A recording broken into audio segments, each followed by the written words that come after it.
Hollywood horror A to Z present the Vigil. ये movie 2019 में release हुई थी और IMDb पे इसकी रेटिंग है 10 में से 5.8। मूवी की स्टार्टिंग में हमें एंशिएंट ज्यूज ट्रेडिशन के बारे में बताया जाता है। जब यहूदी परिवार में कोई मर जाता है तब उसकी बॉडी की रखवाली के लिए परिवार का एक सदस्य हमेशा वहाँ रहता है।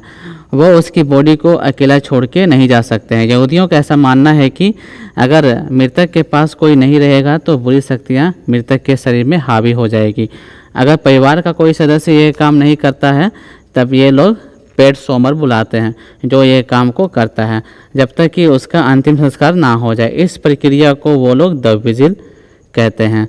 मूवी की स्टार्टिंग में हमें एक लड़के को दिखाया जाता है जो गन लिए खड़ी है और उसके पीछे एक आदमी रहता है। वो उसे एक औरत के ऊपर गोली चलाने को बोल रहा होता है और उधर हमें जंगल में एक आकृति दिखाई देती है। फिर सीन वहाँ पर कट हो जाती है और बेहोश हो जाता है। फिर उसके दिमाग में वही विजुअल आने लगता है जिसमें वो अपने भाई को बचा नहीं पाया था। फिर वो होश में आता है और अपने भाई को याद करके रोने लगता है। वो पूरी तरह से गिल्टी से भर जाता है। फिर वो सारा को फ़ोन करता है लेकिन यह भी डेमन की एक चाल थी। वो उससे सारा की आवाज़ में बात कर रहा था। वो उसे ऊपर वाले कमरे में जाने के लिए बोल रही थी। फिर वो उसे उसके भाई के लिए उसे दोष देती है। तभी उसके पीछे डेमन का हाथ आता है और फ़ोन कट हो जाता है और इधर मिस्टर लिथवक का बॉडी अपने आप उठने लगता है और उसमें याकूब के भाई की आवाज़ आती है। याकूब उसके पास जाता है और वो पूरी तरह से गिल्टी से भर जाता है। फिर अचानक से बॉडी वहाँ से गायब हो जाती है। फिर वो मिस्टर लिथवक के पास जाता है और पट्टी के लिए धन्यवाद बोलता है। इस पर वो कहती है कि उसने नहीं, उनके पति ने बांधी है। इस पर वो पूछता है उनके पति कहाँ है तो वो कहती है कि वो नीचे हैं।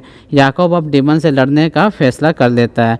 मिसेस लिथवक याकूब को एक धार्मिक कपड़ा देती है जिससे वो अपने हाथ में बांध देता है। फिर एक कैंडल जलाकर नीचे की तरफ जाता है। वो नीचे इधर उधर देखता है तभी उसे माजिक दिखाई देता है। उसका फेस उल्टा होता है। याकूब प्रेयर करने लगता है और उसके चेहरे पर आग लगा देता है और मासिक का चेहरा जलने लगता है। फिर वो डेमन वापस से मिस्टर लिथवक के बॉडी में आ जाता है और तड़पने लगता है। याकूब उनके पास जाता है और प्रेयर करने लगता है। यहाँ हमें मूवी की स्टार्टिंग सीन दिखाई देती है जब वो छोटा बच्चा एक औरत को गोली मारने वाला होता है। असल में वो छोटा बच्चा ही रूबेन लिथवक रहता था।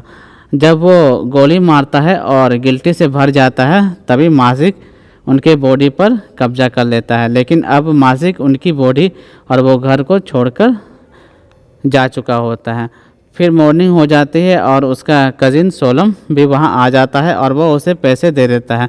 सोलम उसे ये काम करने को बोलता है जिस पर याकूब कहता है कि वो सोचकर बोलेगा। फिर वो वहाँ से चला जाता है। तभी उसके पीछे एक काला साया दिखाया जाता है और मूवी यहीं समाप्त हो जाती है। ये मूवी बहुत ही डरावनी थी। मुझे तो ये बहुत पसंद आई। आप लोग इसे ज़रूर देखें और मेरे मूवी को आप लोग लाइक और सब्सक्राइब ज़रूर करें।